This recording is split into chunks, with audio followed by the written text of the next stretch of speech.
Châu nước giam nhịp từ tiệm bấn. Nhằm lạp làng cần cú à.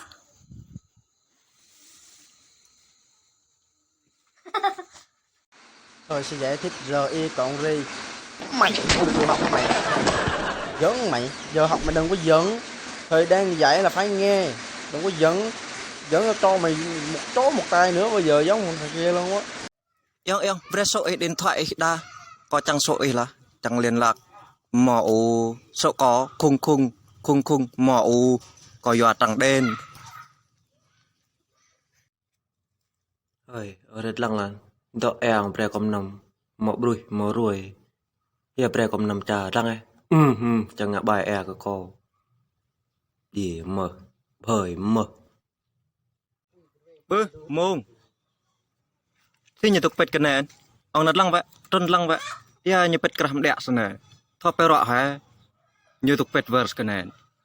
Lăng lăng, yếp lăng. Bôi, bọc cà phê nhá, đuổi bẹ, ran đuổi. mô này em thọ là biết là nó này thế độc lan na eso mô Nào bà tí bạn này. penan là chắc lu ho mô ho na bangar cái này